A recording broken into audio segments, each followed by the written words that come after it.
Hello, gentle people from Earth. Welcome to the planet Truth, which is located in a parallel universe. When people from Earth are transported to the planet Truth, they are more likely to be frank and honest when they speak. Here is a conversation between Jane from the political Tea Party and Lane from the Democrat Party while they were visiting here on planet Truth. Hello, Lane. My name is Jane. I am from the Tea Party. I am Lane and I am a Democrat. Would you please explain monopolies to our audience? Please tell them why monopolies are bad. Certainly. Monopolies are corporations which dominate any particular product. If there were only one car company in the U.S., for example, that would be a monopoly and it would be bad. Why would such a monopoly be bad? Because the company which had the monopoly would have too much power to raise prices and receive more profits than they deserve. So, all monopolies are bad and should be illegal because the people who have the monopoly have too much power, and we know that people are greedy and will take advantage of their power if they are allowed to have that power. Yes. What should be done with those people who take advantage of monopolies to gain an unfair advantage and receive lots of money as a result?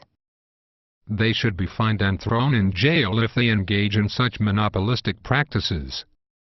So, if there were 3 major American automobile manufacturers and they didn't talk to each other about what prices to charge and so forth, they would be acceptable to you. Yes. So, would you give us a history of the labor unions and how they have interacted with the big 3 U.S. automakers? Well, since we are on the planet Truth, I assume that I can be frank and honest because no Earth-based humans are watching. Sounds like an assumption that I would like you to adopt. Well, labor unions would be better named labor monopolies. They are clubs which restrict membership and conspire to drive the price of labor up. Did you see how we did pattern bargaining against the big 3 car companies? We would pick on one car company at first. By shutting them down with a strike, we could get them to give in to our excessive demands. We supplied money to the workers out of the dues that we collected from those workers who were still working.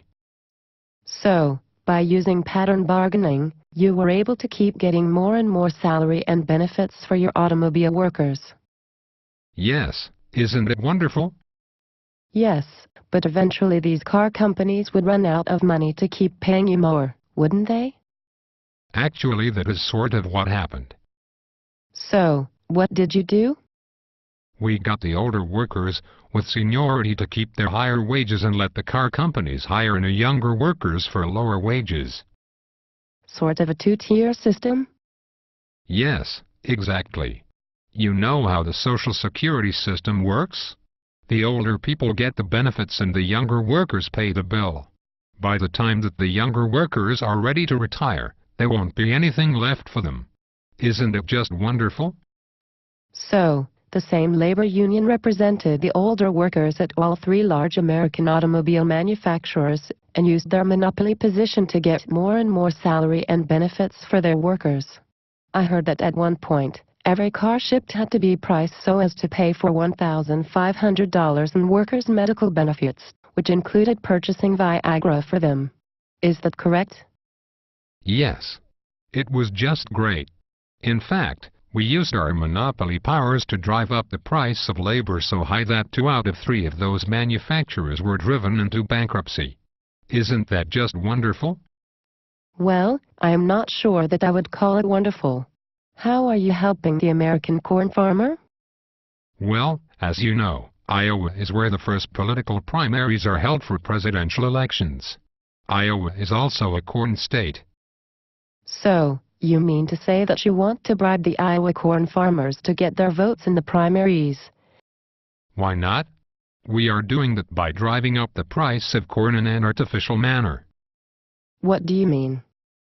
Well, first we came up with the fictional story of woman-made global warming. But doesn't the sun and cosmic rays determine our climate for the most part? And isn't it true that the temperature is rising on the other planets in our solar system? Well, yes, but how would that allow us to manipulate people? To get them to do what we want, We have to appeal to their large egos and convince them that humans can significantly change the weather if they don't do what we say they should. Oh, that is right. Politicians like to make up problems and then tell you that they are the right ones to solve them. Then we supply the solution, which consists of taking 40% of the corn crop and turning it into ethanol, which is used as a gasoline additive.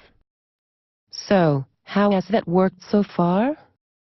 People complained that we were using up corn, so we explained that we were using only the starch converted to sugar and that the protein is fed to cattle.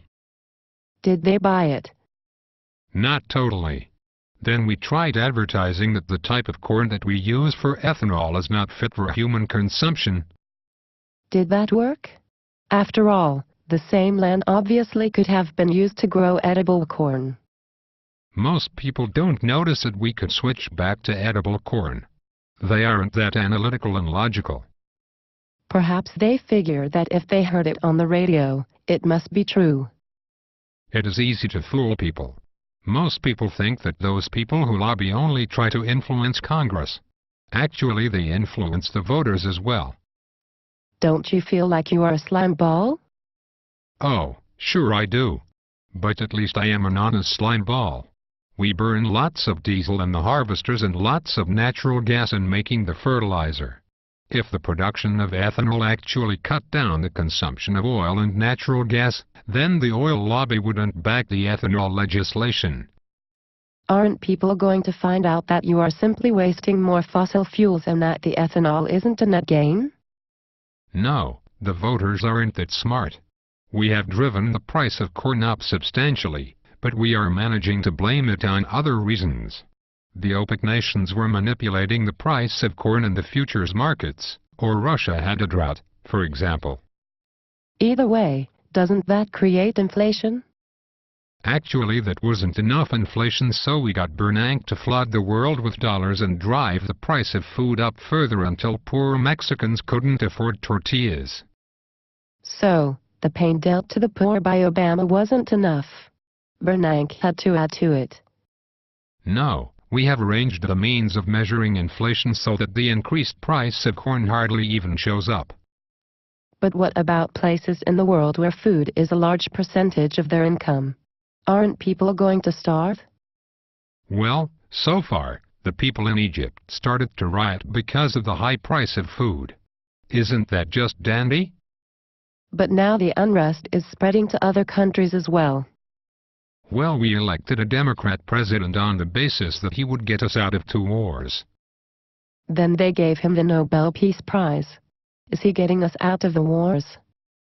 Well, not really. By increasing the price of food, he caused riots which spread, and the end effect is that he just got us into a 3rd war, fighting George Gaddafi in Libya. Is that the change that you voted for? I have your change clinking in my pocket. He must be in an underground bunker discussing strategy with his generals. Not really. He was visiting Brazil at the time and made the declaration of war from Brasilia. Did he get the U.S. Senate to declare war like the U.S. Constitution dictates? No, presidents haven't paid any attention to that detail for 60 years. Don't you think that we should discuss a new war in Congress? Actually, Obama has found that the rebels that we were backing were Al-Qaeda, so we are giving the job to the Arabs and Europeans to finish. That way, Obama figures that he won't get blamed for the outcome. Is getting Europe to take over going to work out?